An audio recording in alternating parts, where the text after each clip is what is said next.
Good evening Rajesh ji. नमस्कार हरीश जी, मैं तो चाय पीती हूँ। गुड इवनिंग आलम जी। हेलो, गुड इवनिंग जी।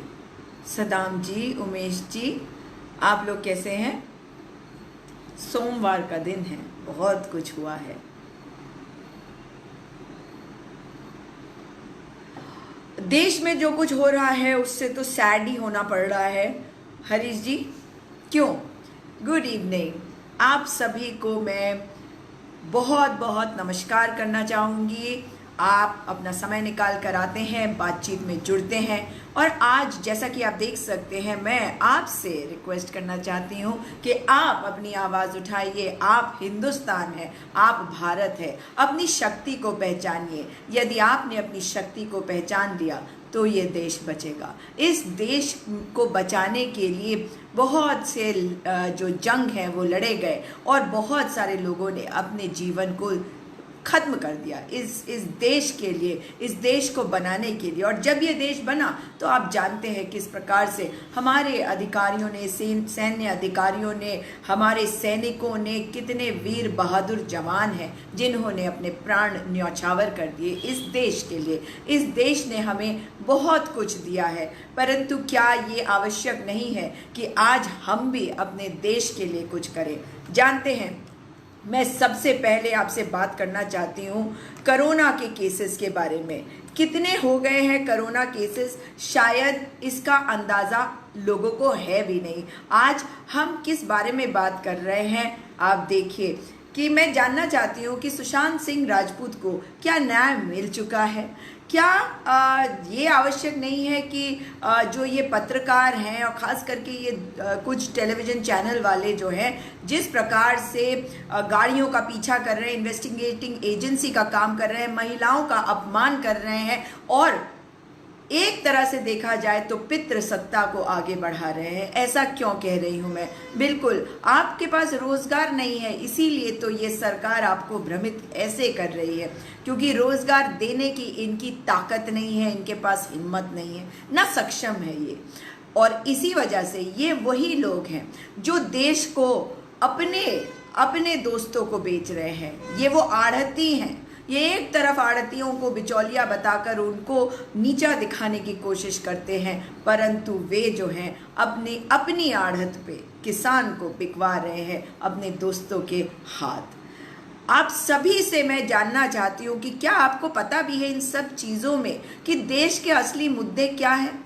क्या आपको मालूम है कि हम कोरोना केसेस में अब पहले पोजीशन पे पहुँचने में कितना समय लगाने वाले हैं? क्या आप जानते हैं कि हम विश्व गुरु सचमुच में कोरोना के केसेस में बनने वाले हैं? बड़ी बड़ी बातों से भ्रमित न होइए, आप ज़मीन से जुड़ी बातों को करिए। आपको बता दूं कि कोरोना के केसेस अगर आप देखें तो कोरोना के केसेस में आपको पता है अमेरिका सबसे आगे है। अमेरिका जो है उनके केसेस हैं 73 लाख, यानी कि 73,25,037 केसेस। और हमारे केसेस जानते हैं 60,87,450। जानते हैं हम कितने पीछे हैं? उनसे ज़्यादा पीछे नहीं हैं। हम उनसे करीबन 12-12,500 पीछे हैं और इसको हम बहुत तेज़ी से पार करेंगे। क्यों? क्योंकि अमेरिका के बारे में अगर मैं आपको बताऊं तो अमेरिका में हर रोज़ जो केसेस आ रहे हैं वो 3,694 हैं कुल, और हमारे देश में 14,000 केसेस आ जाए हैं। कल 15,000 से ज़्यादा आए थे। तो जिस तेज़ी से हमारा देश बढ़ रहा है कोरोना में, हम सबसे पहले पायदान में पहुंचने वाले हैं। मगर जो किसान सड़कों पे खड़ा है ना, उसके बारे में सोचिए। इस कोरोना काल में वो सड़कों पे क्यों खड़ा है? न्यूज़ चैनल्स को देखिए, उनके पास समय नहीं है। उनके पास समय है तो पहले सुशांत सिंह राजपूत, उसे तो न्याय दिला नहीं पाए, अब ड्रग कर रहे हैं। मतलब कोरोना के समय में ध्यान भटकाने का काम सरकार अपनी मीडिया चैनल से किस प्रकार से करवा रही है। एक चीज़ आप बोलना चाह रहे हैं, नहीं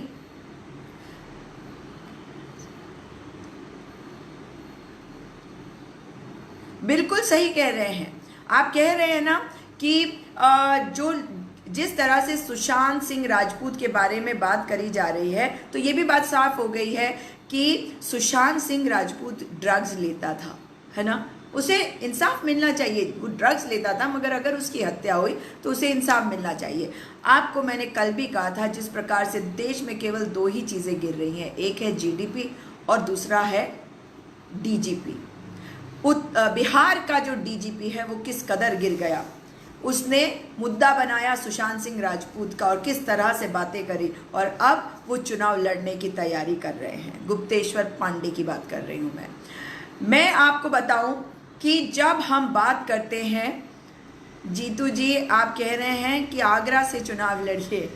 जी नहीं, आप ऐसा सोचते हैं, मैं आपका धन्यवाद करती हूँ कि आपको मेरी बातों में सच्चाई लगती है, ये बात साफ है। भले ही फेसबुक मेरे पेज को रोकता है, पर आप लोग वीडियोस को रुकने नहीं देते। इसके लिए भी मैं आपको बहुत बहुत आपका आभार प्रकट करती हूँ, आपका धन्यवाद देती हूँ। आप मुझे बताइए कि जिस वक्त किसान सड़कों पे है, गरीब बेरोजगार सड़कों पे है, उनको कोई चैनल क्यों नहीं दिखा रहा? क्योंकि ये बड़े लोगों की सरकार ही नहीं, ये बड़े लोगों की मीडिया हाउसेस भी हैं। आपको पता है इस वक्त जो बहुत बड़े मुद्दे चल रहे हैं देश में, बेरोजगारी है, कोरोना है, सरहद पर चाइना जिस प्रकार से आक्रामक रूप धारण करके बैठा हुआ है, हमें विश्वास है अपनी सेना पर। परंतु आपको बता दूं कि 1962 में जब जंग हुई थी भारत और चीन के बीच, तो उस समय पे भी एक जो सेशन था संसद का, उसे बुलाया गया था, और उस वक्त एक नौजवान नेता होते थे अटल बिहारी वाजपेयी। उन्होंने सवाल करे थे पंडित जवाहरलाल नेहरू से, जो उस समय प्रधानमंत्री थे। उनके बारे में मैं इस पूरी बारे में पूरी चर्चा करके आपको बताऊंगी, लेकिन आज जिस बारे में मैं बात कर रही हूँ वो ये है कि हमें क्या करने की ज़रूरत है। और मैं बार बार आपको बता दूं, भारतीय जनता पार्टी पहले कह रही थी कि किसान कह रही हूं मैं कि कांग्रेस मुक्त भारत बनाएगी। आज वो किसान मुक्त भारत बनाने की ओर चल पड़ी है। जानते हैं कि देश में कितने किसान हैं? देश की 130 करोड़ की जनता में से 66% किसान है। जी हाँ, 66%। और 66%, 66% किसान है। इन किसानों में से 70% किसान वो हैं जो दूसरे की ज़मीन पर जाकर खेती करता है, जो छोटी ज़मीन पर खेती करता है। और मैं फिर आपको बताना चाहती हूँ इस सरकार के झूठ। ये सरकार कह रही है कि अब किसान जो है एक जगह से दूसरी जगह जाकर अपना माल बेच पाएगा। ये झूठ कह रही है, ये झूठी सरकार है। याद रखिए कि ये व्यवस्था तो पहले भी होती थी, और इसका प्रूफ अगर आप किसी भी बिहार के किसी किसान को जानते हो तो आप किसान भाइयों से पूछिए। वहां पर जो बिहार की सरकार है, उन्होंने ऐसा कानून लेके आए थे कि एमएसपी हट गई थी, तो वहां पे एमएसपी नहीं लगती। इस कारण से जो बिहार का किसान है वो अपनी फसल को लेकर बिहार से बाहर आकर पंजाब तक जाकर वो अपनी फसल बेचता था, क्योंकि वहां पे उसको एमएसपी मिलती थी। अगर जो छोटा किसान है, आप मुझे बताइए, आप कह रहे हैं वो एक जगह से दूसरी जगह जा सकता है, तो एक जगह से दूसरी जगह जाने की क्षमता हर छोटे किसान में नहीं है। आप मुझे बताइए, जो 5 क्विंटल जिसको बेचना है, 5 क्विंटल अगर अनाज बेचने जाना है, तो क्या वो मेरठ से जाएगा जयपुर? नहीं जाएगा ना। ऐसे में जानते हैं वो क्या करता है? वो सारे किसान जो हैं वो अपने आढ़ती के पास जाते हैं। आढ़ती से इनको बड़ी दिक्कत है, परंतु इस आढ़ती से किसान का खून का रिश्ता भी होता है, और शादी ब्याह का भी रिश्ता होता है, मरने जीने का साथ होता है। आपको बता दूं मैं कि जब हम आढ़तियों की बात करते हैं तो मैं इस सरकार से जानना चाहती हूं कि आज भी अगर आप एमएसपी देखें तो जो भी एमएसपी है, जैसे गेहूं का ले लीजिए, धान का ले लीजिए, उससे 500-600 रुपए कम में किसान तो आज भी बेच रहा है। जरूरत थी कि उस व्यवस्था को ठीक करी जाती जहां किसान की फसल जो है वो सस्ते में खरीदने वाले के ऊपर कार्रवाई होती या नहीं। लेकिन आपको बता दूं कि कार्रवाई तो दूर की बात है, व्यवस्था ठीक करने की समझ इनमें नहीं है, क्योंकि ये केवल चाहते हैं कि व्यवस्थाओं को कैसे बदलते। व्यवस्थाओं को बदलने का क्या मतलब है? ये चाहते हैं कि अपने दोस्तों को ये अमीर करें, और ये बात आपको समझनी पड़ेगी।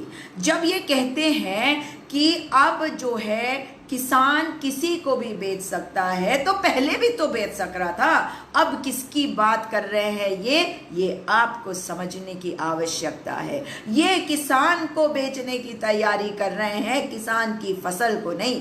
अब आप देखिएगा कि वो जो बड़ा वाला बिचौलिया, तो नहीं कहूंगी बिचौलिया, तो हमारी सरकार बन गई है। सरकार ने जिस प्रकार से इस बिल को पारित करके कानून बनाया, जिस प्रकार से श्रम कानून में बदलाव लाए, उस प्रकार से आप समझ सकते हैं ये किस दिशा की ओर चल पड़े हैं। आप लोगों को ये भी समझने की आवश्यकता है कि हम एक कल्याणकारी राज्य में हैं, मतलब हर गरीब से गरीब जो व्यक्ति है उसके लिए व्यवस्थाओं को ठीक करना है ताकि उसका स्तर बढ़े। और धीरे धीरे करके देश में प्रगति आई ना, मैं मानती हूं कि उतनी नहीं आई जितनी आनी चाहिए थी, क्योंकि आज़ादी से लेकर आज तक में जितने राजनेता आए सभी दूध के धुले नहीं हैं। वो किसी भी पार्टी के रहे हो, वो कांग्रेस पार्टी की भी बात मैं कर रही हूँ। किस प्रकार से आप देखिए, मैं तो उत्तराखंड में आपको बताऊं, मैं देखती हूँ कि जब उत्तराखंड बना था तो उस समय से आज तक में नेता कैसे बढ़ गए, कहाँ से, मतलब नेतागिरी करते हैं, राजनेता होते हैं और पैसा ऐसे कमाते हैं अंधाधुंध तरीकों से। और कैसे आता है ये पैसा? ये पैसा आपका होता है, आपके अधिकारों का हनन कर रही है ये सरकार। मैं देख सकती हूँ कि हमारे केदारनाथ से मेरे एक भाई जुड़े हुए हैं, और केदारनाथ को देखिए, वहाँ की मंदिरें, वहाँ की मंदिर जो है, केदारनाथ बाबा का जो मंदिर है, यमुनोत्री धाम, गंगोत्री धाम, बाबा बद्री विशाल का धाम, और ऐसे ही और कई मंदिर, 51 मंदिरों का अधिग्रहण कर लिया सरकार ने। क्यों कर रही है ये सरकार? ये सरकार ये इसलिए कर रही है क्योंकि ये चाहती है कि आखिर में आप ऐसे हाल में आ जाए कि आप इनको कहें कि आपका धन्यवाद कि हम जीवित हैं। आप इस हाल में आ जाएंगे अगर हमने सरकार को रोका नहीं, तो अपनी आवाज को आपको बुलंद करना पड़ेगा। मैं आपको बता दूं कि जिस प्रकार से आज कांग्रेस पार्टी हर राज्य में, हर राजधानी में, देश के हर राज्य की हर राजधानी में प्रदेश अध्यक्ष और जहाँ जहाँ सरकारें हैं वहाँ पे हमारे जो कांग्रेसी नेता हैं वे सभी के सभी कूच करके गए राजभवन की ओर। क्यों? क्योंकि ये जो कृषि कानून है, ये जो 3 काले कानून हैं जिनको सरकार ध्वनि मत से लेकर आई, जिसमें लोगों की सहमति नहीं है, ये कांग्रेस के ऊपर दोष मर रही है। परंतु मुझे तो ये जानना है कि जनता दल यूनाइटेड जो इनके साथ है, उन्होंने क्या किया? उन्होंने कहा कि इस बिल को, कानून नहीं बना था तब, उन्होंने कहा कि इस बिल को सिलेक्ट कमेटी के पास भेजिए आप। सरकार तैयार नहीं हुई। क्यों नहीं तैयार हुई? क्योंकि आप में से बहुत सारे लोगों ने इन्हें प्रचंड बहुमत का सरकार बनाया। जानते हैं कि सरकार में बहुमत हो तो बहुत अच्छी बात होती है, आप फैसले ले सकते हैं, मगर जब प्रचंड बहुमत आ जाती है जैसे इस सरकार को मिली है, तो ये तानाशाही में बदल जाती है। जब जब, ये तो इतिहास गवाह है कि जब जब किसी भी तरह की महामारी आई है तो सरकारों ने तानाशाह का रूप अपना लिया है, और यही कर रही है ये सरकार। जब जनता दल यूनाइटेड इनके साथ नहीं, और आप जानते हैं कि अकाली दल भी पीछे हट गया है, अब अकाली दल जो है वो इनका साथ नहीं देगा। और अकाली दल का मैं आपको कल बता चुकी हूं कि अकाली दल केवल कृषि कानूनों की वजह से पीछे नहीं हटा, वे इनसे नाराज थे क्योंकि इनको इतनी प्रचंड बहुमत मिल गई है कि ये किसी की सुनने को तैयार नहीं है और हर जगह हस्तक्षेप कर रहे हैं। नांदेड़ में एक गुरुद्वारे के मसले पे देवेंद्र फडणवीस जब मुख्यमंत्री थे महाराष्ट्र के, तब भी वो इंटरफियर कर रहे थे कि राष्ट्रीय स्वयंसेवक संघ का जो एक विंग है जो सिख समुदाय से रिलेटेड है, वहां के लोगों को डालना चाह रहे थे, तब भी अकाली दल ने नाराजगी जाहिर करी। उसके बाद आपको याद होगा कि दिल्ली के चुनाव में इस अहंकारी बीजेपी ने अकालियों को सीट नहीं दी। तो जानते हैं आप इसका क्या मतलब है? ये मतलब यही है कि आप धर्म युद्ध को कैसे लड़ेंगे। जी, सेंट्रल गवर्नमेंट को किसानों और मजदूरों का 0% भी फिक्र नहीं है, हरजीत सिंह जी कह रहे हैं, बिल्कुल सही कह रहे हैं। और हरजीत सिंह जी, क्या ये सही नहीं है जो मैं कह रही हूं कि नांदेड़ के गुरुद्वारे में किस तरह से भारतीय जनता पार्टी अपने लोगों को घुसाने की कोशिश कर रही थी और अकाली दल ने इसका विरोध किया था। अकाली दल जानती है कि अब उन्हें अपने वर्चस्व की लड़ाई लड़नी है, क्योंकि भारतीय जनता पार्टी को उनकी सिख समुदाय के जो लोग हैं, पंथिक सिख हैं, वो लोग भी नहीं पसंद करते। जो शहरों में रहते हैं सिख, वो भी भारतीय जनता पार्टी को पसंद नहीं करते। चौधरी मनीराम सहारन जी कह रहे हैं ये दुर्योधन है, दुर्योधन से युधिष्ठिर को न्याय चाहिए था, आज इस दुर्योधन से जनता को न्याय चाहिए। बिल्कुल सही कहा आपने, चाय नहीं न्याय चाहिए। चाय की बातें कर करके चाय इन्होंने पिलाई नहीं, बल्कि आपके मुंह से जो चाय का प्याला आप अपने मुंह तक ले गए थे, उसको भी छीन के रख लिया मोदी सरकार ने, नरेंद्र मोदी ने। मोदी जी जो कर रहे हैं वो देश हित में नहीं है। आप मुझे बताइए, ये चाय की बात करते हैं, चाय तक ये रुक जाते हैं, ना नहीं कर पाते चाइना को, इसीलिए चाय ना नहीं कह पाते। आप देखिए कि किस प्रकार से इन्होंने अपने आप को चाय वाला बताइए। मुझे देश का एक व्यक्ति ऐसा बताइए जिनको इन्होंने चाय पिलाई। बताइए, एक भी व्यक्ति पूरे भारत में आज तक सामने नहीं आया जिसने कहा हो कि उसने नरेंद्र मोदी के हाथ की चाय पी, जिसने 35 साल भीख मांग कर जिया हो। वो स्कूल कब गया होगा, मुझे बताइए आप। उसके बाद वो आरएसएस में आ गया, उसके बाद वो मुख्यमंत्री बन गया। तो अगर उसने सचमुच में 35 साल भीख मांगा तो इसका मतलब क्या हुआ? अगर वो पैदा होते ही भीख मांगने लगा तो 35 साल का ये युवक जो है, युवक तो नहीं, मतलब जो भी कह लीजिए आप, 35 साल की उम्र में इसने जाके पढ़ाई शुरू करी होगी ना। और इनकी जो टीसी है उसमें तो आप देख सकते हैं कि किस उम्र में इन्होंने स्कूल छोड़ दिया, पढ़ाई लिखाई नहीं करी, और पढ़ाई लिखाई करने वालों का मजाक उड़ाते हैं। बड़ा ही दुख होता है। और आपको बताऊं, इस लड़ाई में आप लोगों के सवाल रहते हैं। पहले तो मैं आपको ये बता दूं कि याद रखिएगा कि किसान सबसे आगे है, क्योंकि ये देश कृषि प्रधान है, और कृषि प्रधान देश में किसान सदैव आगे रहता है। कांग्रेस जो है वो किसान से अपने आप को आगे नहीं रख रही, किसान के पीछे पूरे जोर शोर के साथ खड़ी है। किसान का मुद्दा हो, मजदूर का मुद्दा हो, उसे उठाती रहेगी, उठा रही है। आज जिस प्रकार से हर राजभवन की ओर कूच किया कांग्रेसियों ने, उसका कारण है क्योंकि हम इस बात को समझते हैं कि हम नहीं चाहते कि देश में बस कुछ लोगों के पास देश का सारा पैसा सिमट कर रह जाए। आप देख रहे हैं आजकल आवाज नहीं आ रही कहीं पे भी अंबानी की या अडानी की, क्योंकि उन्हें तो पता है उन्होंने जो करना था वो तो उन्होंने मोदी जी के साथ कर लिया ना। और अब तो राष्ट्रपति जी ने भी साइन कर दिया उन कानूनों पे। आप मुझे बताइए कि क्या उम्मीद नहीं थी एक कि हमारे संवैधानिक पद पर को सृजित करने वाले हमारे जो राष्ट्रपति हैं, कम से कम एक बार तो इस कानून का मसौदा वापस भेजेंगे वो अपनी कैबिनेट को, और उनको कहेंगे कि इसमें देखिए, आप बात करिए किसानों से। पर इसका मतलब आप समझ रहे हैं, आपने जिनको चुन लिया ना, वो सुनना नहीं चाहते। ये इसी वजह से तो वो बेवकूफ़ बना रहे थे आपको, इसी वजह से बेवकूफ़ बना रहे थे कि एक बार प्रचंड बहुमत मिल जाए, उसके बाद हम वो करेंगे जो हमें करना है, आपकी हम सुनेंगे नहीं। सोलंकी जी आप कह रहे हैं, यशपाल जी धन्यवाद, आप कह रहे हैं बहुत सुंदर, कीप इट अप।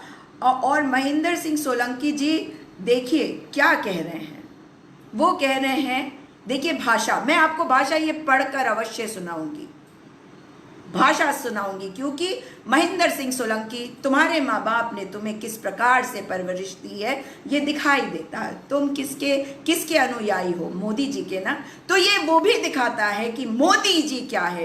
इस प्रकार की जो भाषा इस्तेमाल करता है वो केवल मोदी जी का भक्त, मोदी जी का अनुयायी हो सकता है। लिखा है इसने, किराए के टट्टुओं के बोलने का कोई मतलब नहीं, किराए का टट्टू होगा तू सोलंकी बेशरम। आप जिस मुहिम को चला रही है उसका कुछ नहीं होने वाला, बिल्कुल सही कह रहे हो, क्योंकि तुमने जिस आदमी को बैठा दिया है हमारे सिर पर, वो देश हित में नहीं है, वो देश के लिए नहीं सोचता, वो स्वयं के लिए सोचता है, वो अंबानी और अडानी के लिए सोचता है। तुम्हें शर्म आनी चाहिए। लगे रहिए और अपना काम बनाते रहिए, काम तो किसी का बनने वाला नहीं, मगर याद रखना ये भी अमर नहीं है तुम्हारा नेता। जिस दिन खत्म हो गया, जिस दिन गद्दी से हटेगा, उस दिन ये देश सांस लेना शुरू करेगा और दोबारा से आजाद होगा। याद रखना, सदैव के लिए कोई जीवित नहीं रहता। और याद रखना कि तुम्हारी इस भारतीय जनता पार्टी में केवल एक ही व्यक्ति है, अमित शाह तो है नहीं, अमित शाह कहीं दिखते नहीं आजकल, केवल और केवल नरेंद्र दामोदर दास मोदी भाजपा है। और भाजपा का एक एक व्यक्ति उनके तलवे चाटता है, चाटुकार है और केवल जमीन पर गिरा हुआ है, और उसके ऊपर मोदी जी चल रहे हैं। ये है मोदी जी। मोदी जी आज जो देश में कर रहे हैं किसी की सुन नहीं रहे। हमने उन्हें अगर प्रधानमंत्री बनाया है, और मैं हम इसलिए कह रही हूं क्योंकि मैंने उन्हें वोट भले ही ना दिया हो, पर प्रधानमंत्री वो मेरे भी हैं। देश विरोधी व किसान विरोधी सरकार है, शशिकांत राय जी कह रहे हैं। हर ओर से ये बातें आ रही हैं। जानते हैं, आज टीवी वालों ने आपको जो तस्वीरें नहीं दिखाई उसके बारे में आपको बताती हूँ। किस प्रकार से हरियाणा बॉर्डर बिल्कुल ब्लॉक हो रखा है, वहाँ पे हमारे किसान भाई हैं। आपको पता है कि एक किसान भाई ने आत्महत्या कर ली कुछ समय पहले, कुछ दिनों पहले पंजाब में, बादल के घर के बाहर। जी हाँ, पूर्व मुख्यमंत्री बादल के घर के बाहर बैठकर वे आंदोलनरत थे और उसके बाद उन्होंने आत्महत्या कर ली। ऐसे होती है सरकार, ऐसे चलती है सरकार। देश विरोधी व किसान विरोधी सरकार निश्चित है। शशिकांत राय जी आप बिल्कुल सही कह रहे हैं। सदाम जी कह रहे हैं लॉकडाउन के अंदर खा लिया और दिया तो जलवा या चाय नहीं पिया लेकिन लोग लॉकडाउन है। बिल्कुल, आप इस बात को भी समझ लीजिए कि लॉकडाउन का फायदा उठाया जा रहा है। तानाशाह ऐसे ही करते हैं, मगर तानाशाह के पास जब पावर होगी वो ऐसे ही करेगा। लेकिन अगर कोई पढ़ा लिखा व्यक्ति होता, समझदार व्यक्ति होता, वो सबको साथ लेकर चलता। आप मुझे बता दीजिए, इस वक्त कानून किसके बारे में आना चाहिए? बड़ी बड़ी बातें करने के बारे में नहीं आना चाहिए था। आप मुझे बता दीजिए कि अभी एक बयान मैंने देखा जिसमें ये कहा गया था कि 80,000 करोड़ रुपए की दवाइयाँ, वैक्सीन चाहिए होंगी अगले 1.5-2 साल में, अगर हम चाहते हैं कि सारी जनता को वैक्सीन लगाई जा सके। तो क्या हमारी सरकार इसका प्रबंध कर सकेगी? नहीं कर पाएगी। इनके पास तो पैसे ही नहीं, सभी कुछ तो बेच रहे हैं। यही वो मोदी जी है जिन्होंने बहुत सारी बातें कही कि पिछले कितने सालों में कुछ नहीं हुआ, पिछले सरकार, अरे पिछले 70 साल में आपको बना दिया मोदी जी। मोदी जी कैसे बन गए? अगर 70 साल का ये लोकतंत्र ना होता तो इसका फायदा ये ना उठाते। किसी ने नहीं किया ये, क्योंकि हर नेता चाहता था, और मैं इसमें अटल बिहारी वाजपेयी को भी जोड़ूंगी, जितने हमारे प्रधानमंत्री रहे, जितनी हमारी पार्टियां रही, वे सब देश को आगे बढ़ा रहे थे। ये क्या कर रहे हैं? देश की संपदा को बेच रहे हैं। इनके जो भी तर्क हो, इन्होंने बनाया क्या? इन्होंने एक, मुझे आप बता दीजिए कि एक मेडिकल कॉलेज, एक इंजीनियरिंग कॉलेज, एक स्पेस स्टेशन क्या इन्होंने बनाया? इन्होंने एक भी नहीं बनाया। दूसरों के ऊपर केवल इन्होंने दोष मढ़ा कि ये भ्रष्टाचारी है, एक को ये जेल नहीं भिजवा पाए, और जेल भिजवाया, लेकिन बदले की भावना से जेल भिजवाया। जैसे कि चिदम्बरम जी गए, और भी जितने लोग गए, सबको तो क्लीन चिट आखिर में मिल गई। कैसे मिल रही है क्लीन चिट? इसका मतलब है ये बेवकूफ बनाते रहे। क्यों नहीं रॉबर्ट वाड्रा को इन्होंने जेल में डाला आज तक? क्यों? क्योंकि तथ्य नहीं है इनके पास, झूठ बोलते हैं ये केवल झूठ की राजनीति करते हैं। मांग कर खाया तो रोटी किसान के अन्ना से बनती है। बिल्कुल, मांग के रोटी जिसने खाई हो, ये जो कहता है अपने आप को भिक्षु, भिखारी था मैंने मांग के रोटी खाई 35 साल, जानते हैं उस अन्न का अपमान करते हैं जो इन्होंने जीवन भर खाया। मांग कर तो नहीं खाया, ये पक्की बात है। इनके बचपन की तस्वीर एक देखिए, बोट टाई लगा के सूट पहना हुआ है, गरीब घर का बेटा, और आप लोग इनकी बातों में आ गए कि ये गरीब घर का बेटा है। 90 लाख चीन से किसने लिया? और तुम्हारे देखो, फिर से तुमने किया। राहुल बाबा कब पढ़ाई किए थे? बेवकूफ, मैं उस शहर में रहती हूं जहां पे राहुल गांधी पढ़ के गए हैं। मैं उस शहर में रहती हूं, तो मुझे तो तुम बताना मत। उनके साथ में पढ़ने वालों को जानती हूं, समझे बेवकूफ।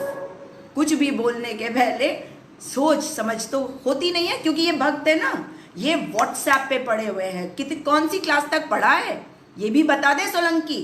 उसी से अंदाजा आप लगा सकते हैं कि इनकी सोच कितनी संकुचित है, इनकी सोच में संक्रमण है।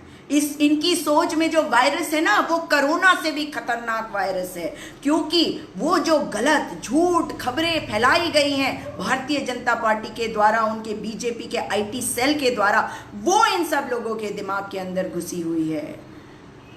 जी धन्यवाद सुमन घोष जी, आप कह रहे हैं very nice, well articulated. Ram Jaiswal ji भी कह रहे हैं वेरी नाइस, धन्यवाद जी। अच्छा, आशिक जी कह रहे हैं कुछ दिन देखना चाहिए, कानून किसानों के फायदे में है या नुकसान में, पहले से ही इसको गलत ठहराया जा रहा है। मैं कोई भाजपा का नहीं हूँ, पर इस समय विरोध करना गलत है। मैं आपको बताती हूँ, आपकी बात बिल्कुल सही है। जिस दिन कानून के बारे में कई दिनों से आ रहा है, और मैं कई दिनों से इसे देख रही हूँ, और मैं किसानों से बात करती हूँ, मैं ऐसे ही आपको नहीं बताती हूँ, और आपको मेरी बातों से अंदाजा भी लग गया होगा कि मैं खाली पढ़ के नहीं बता रही हूँ। जब किसानों ने मुझे कहा कि टैक्स लगेगा मंडी पे, तो मुझे समझ में नहीं आया, क्योंकि मैंने उसे पढ़ा था। तो मैं प्रैक्टिकल पे जाके बता रही हूँ आपको। मैं जितनी बातें आपको बता रही हूँ, ये धरातल से जुड़ी हुई बातें हैं। और बताऊँ आपको, अभी कुछ दिन पहले हमारे भारतीय किसान यूनियन के राकेश टिकैत जो हैं, और उनके साथ और भी लोग गए, योगी आदित्यनाथ जिनको आप कहते हैं, जिनका असली नाम अजय सिंह बिष्ट है। योगी तो बड़ा शांत प्रकृति का होता है, इसलिए इनको अजय सिंह बिष्ट ही बुलाऊंगी मैं। इनसे मिलने गए, उन्होंने मौखिक रूप से कहा कि एमएसपी नहीं जाएगी। जो भी बातें उन्होंने कही कि आपकी सारी मांगे जो है वो मान लेते हैं हम, लेकिन आप जानते हैं वो कानून के बारे में बात नहीं करने गए।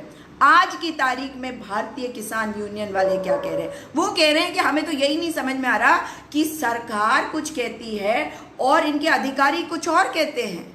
इन्हें खुद ही आपस में ही इनका सामंजस्य नहीं है, और लिखित रूप में कोई भी बात क्यों नहीं देते? जानते हैं क्यों लिखित रूप में? इसलिए नहीं देते क्योंकि आपके आंदोलन को खत्म करने के लिए आज कह दिया जाएगा, और उसके बाद ये वो करेंगे जो ये कल करना चाहते हैं। आप सुन लीजिए आशिक जी, आप बोल रहे थे, मैं आपको ये भी बता दूं कि देश के कई हिस्सों में, पंजाब में, हरियाणा में और मध्य प्रदेश में, ये तो मैं निकाल चुकी हूँ कि अडानी ने अपने बड़े बड़े बेलन के शेप के होते हैं, बड़े बड़े साइलो, इसके अंदर भंडारण किया जाएगा। अरे एक तरफ तो हम पिछले कितने सालों से भंडारण का विरोध करते रहे हैं कि भंडारण होता है तो दाम बढ़ते हैं। आप ये भी समझ लीजिए कि अब भंडारण पे कोई रोक नहीं है, यानी कि अडानी करेगा भंडारण और फिर उसको महंगे दाम पे बेचेगा।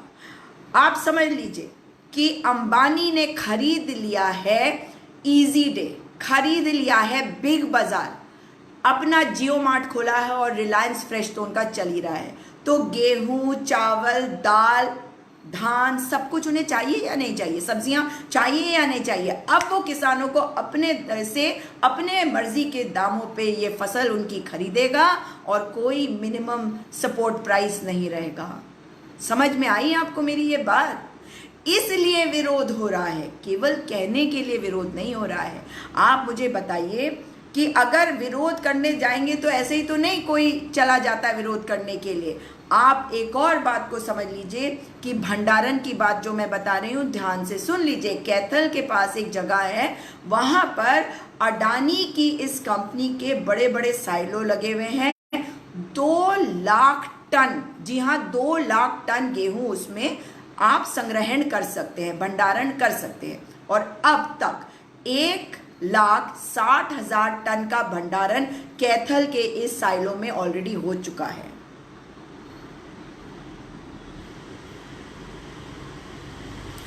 आप कह रहे हैं मैडम आप एक बात बताएं, कांग्रेस क्यों हर कदम पर इतनी कमजोरी का मुशायरा कर रही है, क्यों हल्ला नहीं करवाई कानूनी? आप लोग देख नहीं पा रहे, तभी तो मैं आपको बता रही हूँ। अवश्य उन तस्वीरों को भी आपको दिखाऊंगी। जी धन्यवाद। प्रशांत सिंह जी कह रहे हैं वेरी गुड जॉब। आपको बताऊं टीवी वाले दिखाने नहीं, मैंने तो शुरुआत ही इसी बात से करी थी, शायद आप जुड़े नहीं थे, कि टीवी वाले क्या कर रहे हैं। वो चले थे सुशांत सिंह राजपूत को न्याय दिलवाने के लिए, उसको न्याय दिलवा नहीं पाए। अब कौन बीड़ी पी रहा है, कौन सिगरेट कर रहा है, कौन क्या ड्रग कर रहा है, इसके ऊपर चले गए और कूद कूद के पत्रकारिता में नाटकबाजी कर रहे हैं। आजकल तो अभिनेता हर जगह मिल रहे हैं आपको, नेता भी अभिनेता बन रहे हैं, तथ्यों पे बात नहीं करते, टीवी पे आते सब एक दूसरे के ऊपर चिल्लाते। क्या मतलब है भाई, कुछ समझ ही में नहीं आता। मैं आपको बता रही हूँ जब भी टीवी पे जाती हूँ मैं नहीं चिल्लाती, और जिस दिन मुझे चिल्लाना पड़ जाता है मुझे अच्छा नहीं लगता, क्योंकि अपनी बात कोई तो रखना है। मुझे कौन सा उसकी गर्दन पकड़ के उसको दबाना है, नहीं, अपनी बात को रखने का सभ्य तरीका होता है। और आपको बता दूं कि आज पूरे देश में सारे कांग्रेसी नेता, कार्यकर्ता, मुख्यमंत्री, प्रदेश कांग्रेस अध्यक्ष, ये सब राजभवनों की ओर इन्होंने कूच किया है अपने विरोध को जताने के लिए। ये तस्वीरें आपको दिखाई नहीं जा रही हैं। हाँ, मैं इस बात को मानती हूँ कि शायद कांग्रेस पार्टी उतने तरीके से नहीं दिखा पा रही आपको सोशल मीडिया पर। अपनी तरफ से अवश्य आज कोशिश करूंगी कि आपको ये कुछ तस्वीरें दिखा के उन्हें पोस्ट करूं। जी धन्यवाद नितेश शर्मा जी, दुर्गा राम कीचड़ जी धन्यवाद। रामेश्वर सोनी जी कह रहे हैं देश की जनता को अब कुछ सब कुछ समझ में आ रहा, इस तानाशाह का हश्र बहुत बुरा होगा। मनीराम सहारन जी कह रहे हैं 70 साल में कुछ नहीं हुआ तो बेच क्या रहे हो? यही तो मैं पूछ रही हूँ, पिछले कई दिनों से पूछ रही हूँ टेलीविजन चैनल्स पर कि भाई 70 साल में कुछ नहीं किया, चलो 67-68 साल में कुछ नहीं किया कांग्रेस ने, तो तुम बेच क्या रहे हो? तुम कह रहे हो भ्रष्टाचार। अरे जिस देश में एक सुई नहीं बनती थी, और मैं आप लोगों को बताना चाहती हूँ, याद रखिएगा इस बात को, ये कुछ भी कह लें, अगर ये सचमुच के सनातनी होते तो मरे हुओं का इस तरह से अपमान नहीं करते, क्योंकि हम तो मानते हैं कि जब कोई मर जाता है तो लड़ाई वहीं खत्म हो जाती है, परंतु ये तो लगे हुए हैं, क्योंकि एक कमजोर आदमी जो होता है केवल वो दूसरों को टारगेट करके अपनी गलतियों को दबाने की कोशिश करता है, दूसरे की अच्छाई हो बुराई हो उनका इस्तेमाल करता है, जैसे मोदी जी कर रहे हैं। जिस प्रकार से वो हर समय पंडित जवाहरलाल नेहरू पर लांछन लगाते हैं और झूठे लांछन लगाते हैं। मैंने एक वीडियो डाली है, आप उसको देखिएगा, लियाकत नेहरू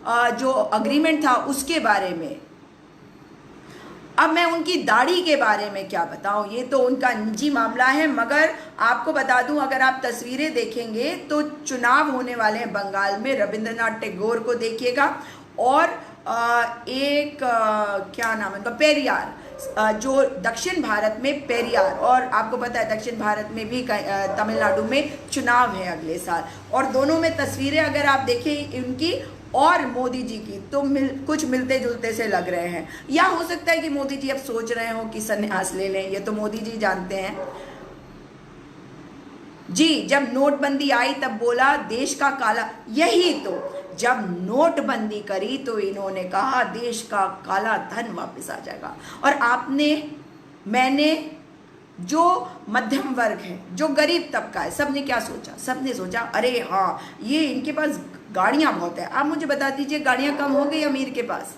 उसके पास उसके जीने के तरीके में कितनी कमी आई है? जो टारगेट हुआ है ना वो आप और मैं हुए हैं, मध्यम वर्ग हुआ है, गरीब वर्ग हुआ है, वो टारगेट हुआ है। जो अमीर है उसके पास आज भी कोई दिक्कत नहीं है, वो आराम से जी रहा है। आप और मैं सोचते हैं कि महंगी चीज़ों को किस प्रकार से खरीदे, कुछ चीज़ों में कमी करे। याद रखिए कि जब ये जीएसटी लेके आए तब भी इन्होंने क्या कहा था? इन्होंने कहा था वन नेशन वन टैक्स। एक टैक्स नहीं है, कई टैक्स ले आए और इतनी मुश्किल कर दी, उसमें रोज चेंज, दैन चेंज है। और आप जानते हैं कि आज भारत सरकार के पास, आपको इस बात को समझना पड़ेगा क्योंकि टारगेट पे आप भी आएंगे, भारत सरकार बेच रही है सब कुछ, तो पैसा आ रहा होगा या नहीं आ रहा होगा? आप मुझे बताइए।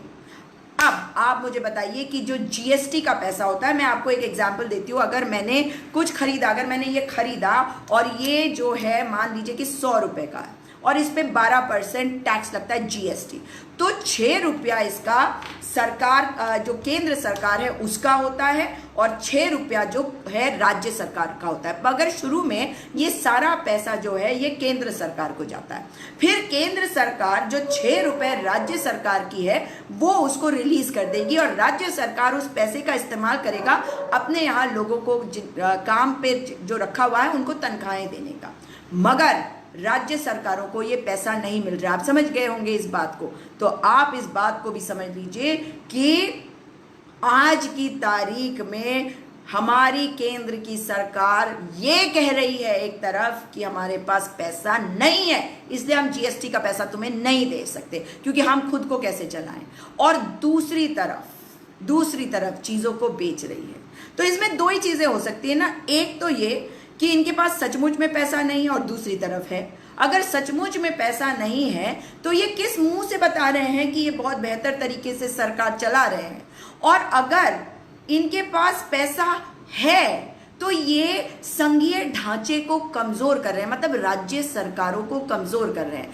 राज्य की जो सरकारें हैं, जहां जहां कांग्रेस की सरकार है, तृणमूल की सरकार है, मतलब जहां जहां भारतीय जनता पार्टी की सरकार नहीं है, उनके लिए सोचिए कि कोई भी प्रावधान नहीं हो सकता ना, क्योंकि जीएसटी का पैसा नहीं मिलेगा। अब ये भारतीय जनता पार्टी की सरकार के साथ क्या करते हैं ये बेहतर जानते हैं, मगर ये आपको और मुझे कमजोर करने का तरीका है। अभी ये कह रहे हैं वन नेशन वन टैक्स, अब कह रहे हैं वन नेशन वन बाजार। किसानों का एक बाजार आप जान रहे हैं, इसीलिए बार बार कह रही हूं कि किसानों को बेचने की तैयारी है। जो मेरे भाई पूछ रहे थे सवाल की विरोध क्यों किया जाए, तो मैं उनको भी बताना चाहती हूं।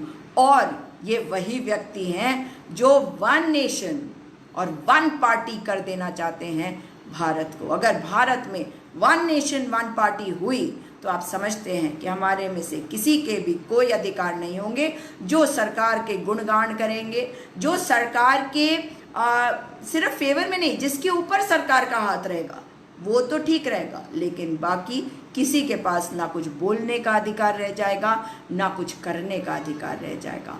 आप जानते हैं हम कह रहे हैं कि हमारे यहाँ के जितनी संस्थाएं हैं उन सब पर प्रहार हो रहा है, इसीलिए कहती हूँ कि अपनी आवाज़ को उठाइए। आपने बिल्कुल बहुत सुंदर बात कही है पटियाल जी, बिल्कुल सही कहा आपने। आप कह रहे हैं महेंद्र सिंह सोलंकी, ये बात मोदी के लिए सोचो, मोदी ने कब पढ़ाई करी। बिल्कुल, ये सारे सवाल आपको करने की जरूरत है। मैं आपको एक और एग्जाम्पल भी देती हूँ। सौरभ यादव अवधपुर कह रहे हैं राइट जी,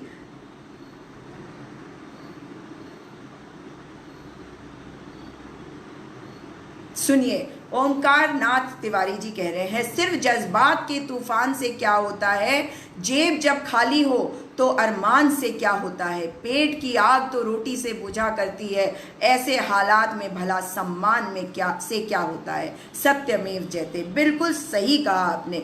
जब तक, तो आप समझ रहे हैं ना, मैंने इस बात को कहा ना शुरू में आपको कि ये इस हालत पे आपको लाना चाहते हैं, देश के हर व्यक्ति को लाना चाहते हैं कि वो ऐसी हालत में आ जाए कि वो इनको केवल ये कह सके कि धन्यवाद कि आप हमें जीने का अधिकार दे रहे हैं, कि हम जिंदा हैं, जिंदा होने का अधिकार दे रहे हैं। अधिकार नहीं दे रहे, जिंदा रहने का एक परमिशन दे रहे हैं। समझ रहे हैं आप? नलिन कांता मलिक कह रहे हैं आई थिंक वो मानसिकता बीमारी हुआ चुकी है मोदी गवर्नमेंट को। मनोज पारिदा कह रहे हैं right. Rahul Shinde thumbs up. Atish Kumar ji मेरी बात से सहमत है, कह रहे हैं यू आर राइट। जो ये कह रहा है किसान कहीं भी अपनी फसल बेच सकता है, मैं अपना गेहूं बेचना चाहता हूं, मेरे यहाँ गेहूं 2000 रुपये बिक रहा है, मैं गेहूं कहाँ बेचूं जो मुझे 3000 रुपये बिक सके, बताएगा कोई अंतभक्त? बिल्कुल।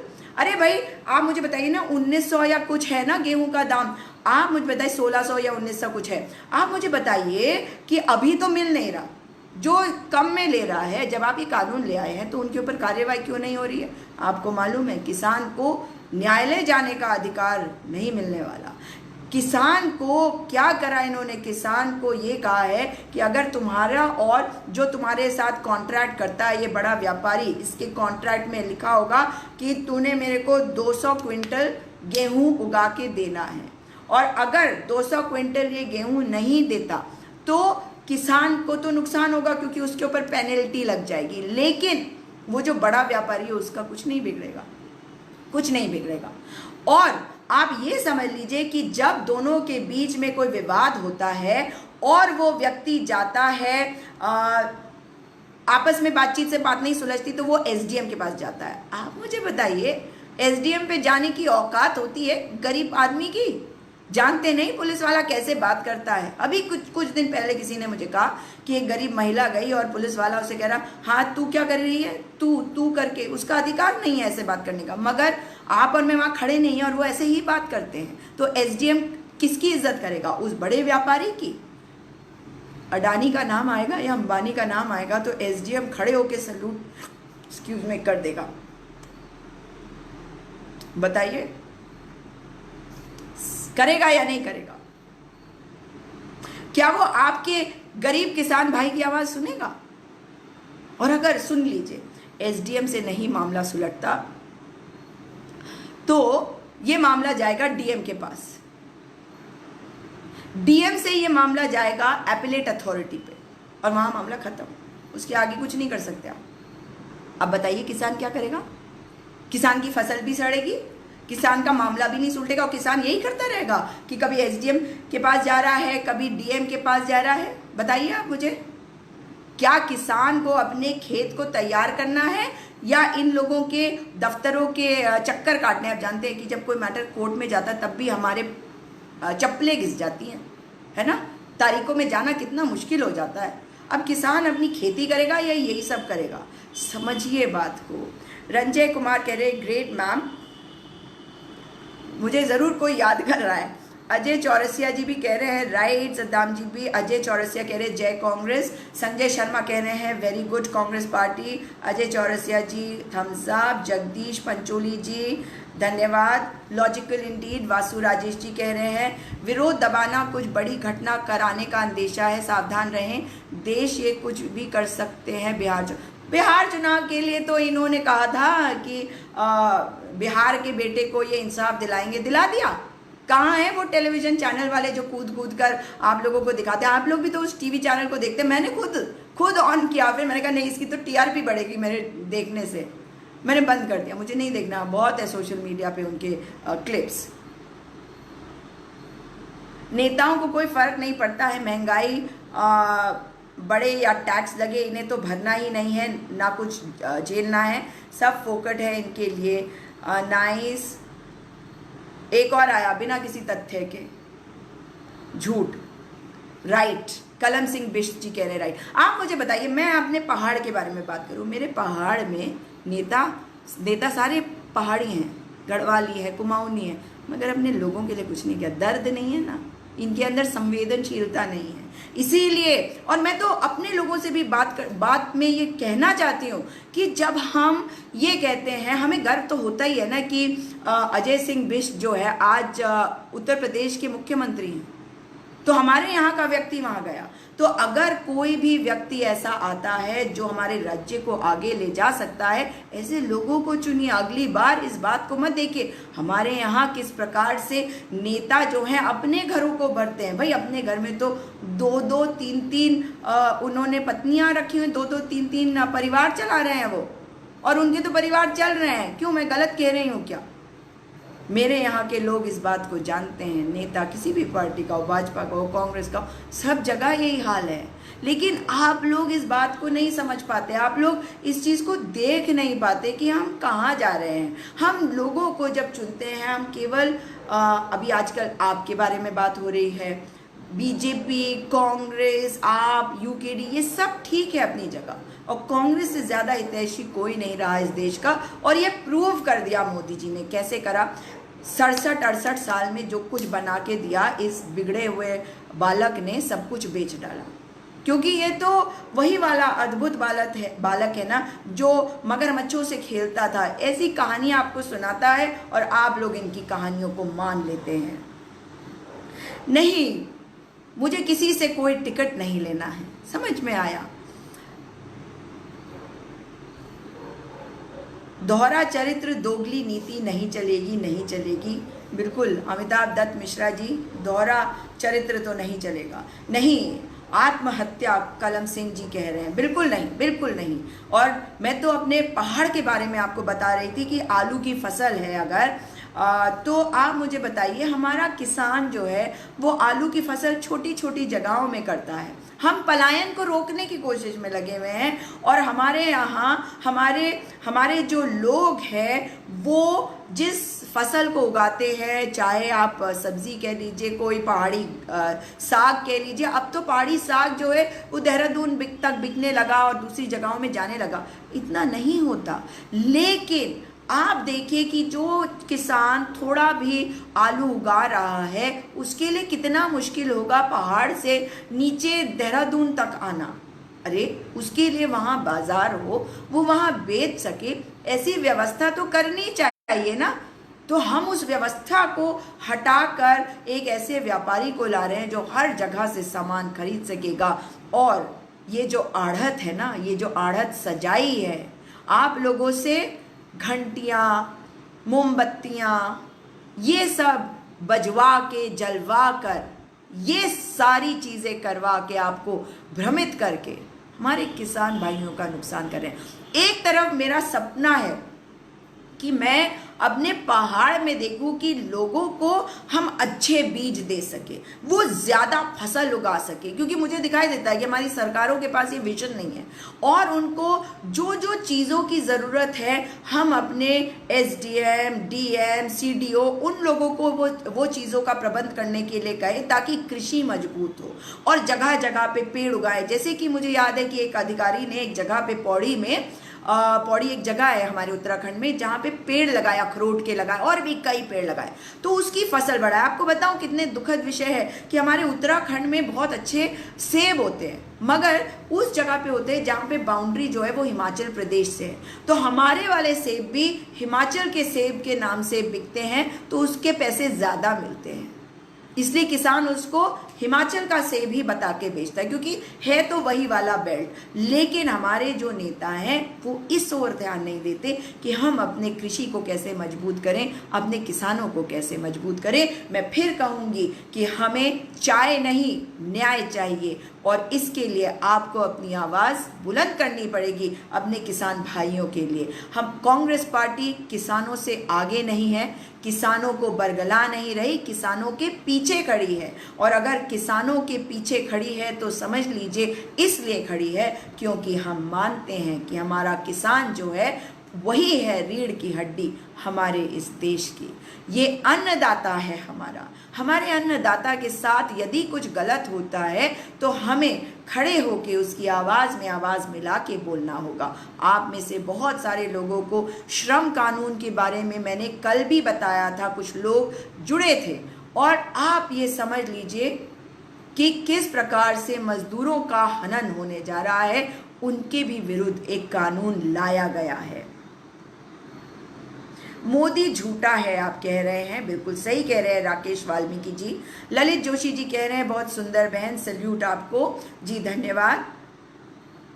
रामकृष्ण यादव जी कह रहे हैं आज़ादी और रोटी में कोई बैर नहीं, भूख अगर बेताब हुई तो आज़ादी की खैर नहीं। बिल्कुल, आज़ादी तो हम लेके रहेंगे। आज़ाद भारत में आज़ादी की ये दूसरी जंग है, मैं बार बार कहती हूँ, और इस जंग को हम एक सभ्य समाज में जीते हुए किस प्रकार से जीतेंगे?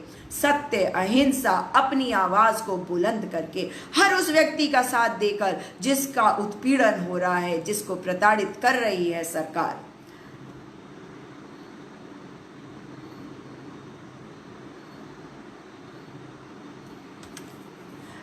भाई तस्वीर तो ये वही है, मगर बातें कुछ नहीं है। कह रहे हैं आपको अब पता चला कि ये झूठी सरकार है। यदि किसान एक जगह दूसरी जगह अपनी अनाज ले जाके आपके पूंजीपति को बेचेगा, क्यों मोदी जी? संदीप तिवारी जी, भाई यही तस्वीर के साथ आप पहले आते थे और मोदी जी के फेवर की बातें कहते थे। ये क्या चक्कर है? ये आपकी फेक आईडी है और अब आप मोदी जी के विरुद्ध हो गए हैं, तो सच में खड़े होके बोलिए। मैं आपको सैल्यूट करूंगी अगर आप सचमुच में वही वाले व्यक्ति हैं, क्योंकि तस्वीर तो मैं पहचानती हूँ। मेरे पास ना जिसे कहते हैं हाथी की याददाश्त है, मैं भूलती नहीं हूँ। इंद्रनील गंगाबासी जी कह रहे हैं कि you must be belonging to Congress party. देखिए, कांग्रेस पार्टी तो मैंने आज ज्वाइन करी, लेकिन मैं देश की विचारधारा के साथ जुड़ी हुई, और देश की विचारधारा है प्रगति की, देश के हित की। देश कल्याणकारी राज्य है, मैं लोगों के साथ हूं जी। आप कह रहे हैं सदाम जी कि मैडम एक चीज और बात कीजिए, योगी जी की पुलिस बाहर राज्य से। हाँ भाई, योगी जी की पुलिस बाहर राज्य से मुजरिम को पकड़ने जाती है तो रास्ते में उनकी गाड़ी हर बार की दुर्घटना हो जाती है। क्या योगी जी का यही पुलिस का काम चलती है? गाड़ी ही उनकी अनियंत्रित होकर पलट जाती है, मुजरिम को कोर्ट तक। भाई अभी कुछ रिसेंटली एक और मामला ऐसे हुआ कि किसी को पकड़ के ये ला रहे थे और उत्तर प्रदेश के अंदर पहुंचकर वो गाड़ी के साथ ऐसा ही हुआ और वो भाग रहा था, ये वो उसका एनकाउंटर हो गया। मतलब कहीं ना कहीं आपको पता है ये क्यों हो रहा है। इसके लिए आपको भी खड़े होने की ज़रूरत है। ऐसे नहीं कि आप उसके लिए आवाज़ उठाने की बात नहीं कर रही हूँ मैं कह रही हूँ कि किस प्रकार से हम लोगों को राजनीति में से गंदगी को हटाना। और हर पार्टी, याद रखिएगा, ये मत कहिएगा कि आप कांग्रेस में तो कांग्रेस में, भाई अगर कांग्रेस में भी कोई गलत है तो उसको कौन हटाएगा, कैसे हटाएगा?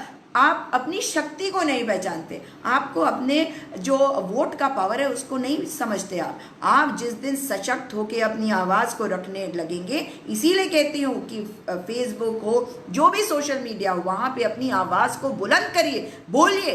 तब ये जो जितने पार्टियां हैं ना, ये सब मजबूर हो जाएंगे ऐसे लोगों को खड़ा करने के लिए जो जिसके ऊपर दाग ना हो। समझिए इस बात को। आप लोग बोलते नहीं, आप कहते हैं हमारे पास तो कोई चारा नहीं, हमारी तो कोई सुनता नहीं, हमारा क्या है, ये नेता तो बन जाते। अरे तो नेता भी आप ही बनाते हैं। आप अपनी जिम्मेदारी को नहीं समझ पाते क्योंकि आपको पता ही नहीं कि आपकी शक्ति कैसी है। आपके पास ये भीख मांगने क्यों आते हैं चुनाव के पहले? इसीलिए आते हैं क्योंकि आपका वोट इन्हें चाहिए। लेकिन आप इनको मजबूर कर दीजिए कि जो आपने कहा है आप वो काम करेंगे। सबने मोदी जी के नाम पे वोट दे दिया ना, अब देखिए कि क्या मुश्किल हो रही है। ना तो कोई मुख्यमंत्री भाजपा शासित राज्य का काम करता है, ना कोई मंत्री करता है, ना कोई विधायक। हमारे यहाँ की तो सांसद माला राज्य लक्ष्मी शाह, राजघराने की महारानी जी को आज तक नहीं देखा, आज तक नहीं देखा, कोई काम करते हुए नहीं देखा। और मैंने उनका रिकॉर्ड देखा। मैं एक दिन आपको कुछ नेताओं का रिकॉर्ड जरूर बताऊंगी। उसमें मैंने देखा कि इन्होंने सवाल कितने किए, कितने अपने आप ये बिल प्रस्तुत किए। भाई कुछ रिकॉर्ड ही नहीं है उनका, तो 2-4 सवाल इधर उधर के पूछ दिए, बस खत्म। आप अपने क्षमता को पहचानिए।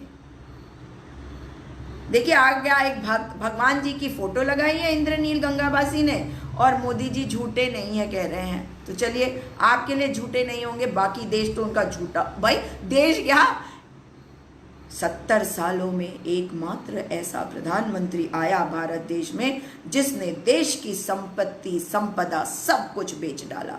जो कहता है कि मैं पढ़ा लिखा नहीं हूँ, फिर डिग्री निकाल के लाता है, फिर उसकी टीसी निकलती है जिसमें लिखा होता है कि वो तो बहुत जल्दी स्कूल छोड़ गया, 11th क्लास में स्कूल छोड़ गया, है ना। तो मोदी जी तो एकमात्र ऐसे प्रधानमंत्री हैं जिनको फेकू, फेकेंद्र, झूठा ये सब नाम दिए गए हैं। तो कोई कारण तो होगा, या बिना आग के ही धुआं उड़ जाता है। हमारे पहाड़ का आलू 6 रुपए किलो कोई नहीं पूछता, पलायन तो हो गई। कलम सिंह बिष्ट जी देखिए क्या बात कह रहे हो। और पहाड़ के आलू का जो टेस्ट है, आप लोगों ने तो टेस्ट भी नहीं किया होगा, जो लोग पहाड़ में नहीं रहते, जो उत्तराखंड से दूर रहते हैं। पहाड़ी आलू का जो स्वाद होता है वो कहीं बेहतर होता है हमारे जो नॉर्मल आपको आलू मिलते हैं उनसे। अगर हमारे नेता सचमुच में दूरदर्शी होते तो ऐसी व्यवस्था करते कि हमारा आलू जो है हर बाजार तक पहुंचता और हमारे यहाँ आलू की बहुत खेती बढ़ाई जाती। मगर इसका विजन तो नहीं है ना नेताओं में, क्योंकि उन्हें तो अपनी जेबें भरना है। ठीक कहा ना मैंने कलम सिंह जी? जी रानी रबाया जी कलम सिंह जी आप मेरी बात से सहमत हैं। जी पटियाल जी बिल्कुल सही कह रहे हैं आप। हर हर मोदी घर घर मोदी, यही तो है वो अच्छा दिन सारा देश देख रहा है। जय हिंद जी जहां पे भी जो भी सरकार आए, पर याद रखिएगा कि लोगों के वोट ना बढ़ जाए। आप बात कर रहे हैं अखिलेश यादव जी की। अब आवश्यकता है कि सारी विपक्षी पार्टियां एक साथ आए। जानते क्यों? समझ लीजिए इस बात को। अगर 100 लोगों ने वोट किया है ना, तो उसमें से समझ लीजिए कि 37.5% वोट भारतीय जनता पार्टी को मिले मोदी जी के नाम पे। ठीक, 37.5% का मतलब आप समझ रहे हैं, कितने 42%? हाँ नहीं, उससे भी ज्यादा।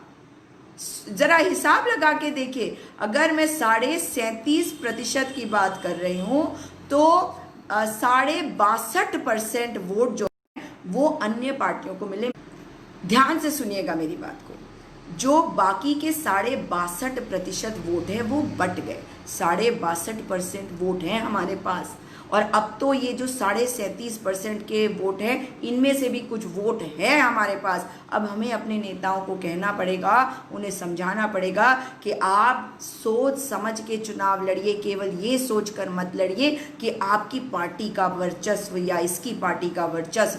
भाई भारत देश के वर्चस्व की बात आ गई है, गरीब के वर्चस्व की बात आ गई है, किसान के वर्चस्व की बात आ गई है, देश के नौजवान के वर्चस्व की बात आ गई है, देश के महिलाओं के वर्चस्व की बात आ गई है, देश के बच्चों के वर्चस्व की बात आ गई है। इसलिए अब एकजुट होकर इनके विरुद्ध लड़ने की आवश्यकता है। और जब जनता ये बात कहना शुरू करेगी तो बड़े नेताओं को सुननी पड़ेगी ये बात। क्योंकि मेरी बात को आप समझिए, इस आंकड़े को समझिए कि 37.5% वोट ही मिले इनको, 37.5। तो हमारे पास तो अभी 62.5% वोट है। मैं आपको यहाँ एक और बात बता दूं, जितने लोगों ने वोट दिया उन लोगों में से चुप कर तू, समझी? तो जितने लोगों ने वोट दिया उसमें से केवल मोदी जी के नाम पे केवल 23 करोड़ लोगों ने वोट डाला, 23 करोड़। और टोटल वोट जो डले थे वो थे करीब 60 करोड़ के आसपास, 60 करोड़ से कुछ ज्यादा थे। तो अगर 23% वोट 60 में से आप निकाल दीजिए तो आप हिसाब लगाइए कि कितने वोट हमारे पास अभी भी हैं। जी हाँ, समझ रहे हैं आप? हमारे पास अभी भी बहुत वोट हैं और इन वोटों के साथ हम इनकी सरकार को गिरा सकते हैं। खैर वो तो जब होगा तब होगा, मगर राज्य में इनकी सरकारों को अब नहीं आने देना है। अब हमें चुनना पड़ेगा वो विकल्प जो सबसे बेहतर हो, और उसको चुनना होगा जो सबसे बेहतर हो। आप किसी भी पार्टी के साथ क्यों ना हो, मगर सबसे अच्छे विकल्प की तरफ ध्यान दीजिएगा। और आपके नेता स्वयं अच्छे विकल्प आपको देंगे जब आप इसके प्रति जागरूक होंगे। अपनी वीडियो बनाइए, अपनी बात को कहिए, अपनी बात को लिखिए, सोशल मीडिया पे हर जगह लिखिए, ट्विटर पे लिखिए, नेताओं को टैग करिए कि साफ छवि के लोगों को आप लेके आए, तभी हम उन्हें चुनेंगे और तभी ये देश बचेगा। और देश नहीं रहेगा तो आप और मैं क्या करेंगे बताइए। आने वाली पीढ़ियों के लिए, अपने किसान भाइयों के लिए, किसानों के साथ खड़े रहिए, किसानों के लिए अपनी आवाज़ को बुलंद करिए। दोबारा आपसे मुलाकात होगी। बहुत समय हो गया आज, परंतु मैंने सोचा नहीं था कि इतना लंबा समय होगा। सोचा था 10-15 मिनट बात करूंगी आपसे, मगर बात निकलती गई। इस वीडियो को अधिक से अधिक शेयर करिएगा ताकि इन सारी बातों को हम समझ सकें। जो मैं छोटे छोटे वीडियोस डाल रही हूँ उनको अवश्य देखिएगा, आपको जागरूक करने के लिए। आप आगे लोगों को जागरूक करिए, हम देश को बचाएंगे। मेरी ऐसी उम्मीद ही नहीं, मेरा ऐसा भरोसा है, मुझे इसका हौसला है और ये हौसला मिलता है आप लोगों से। इस वीडियो को अधिक से अधिक शेयर करिएगा, मेरे यूट्यूब चैनल को सब्सक्राइब करिए, ट्विटर पर फॉलो करिए। अब तक मैं वहाँ पे ज़्यादा एक्टिव नहीं थी, अब मैंने उसका इस्तेमाल करना शुरू कर दिया है। दोबारा मुलाकात होगी। जय हिंद।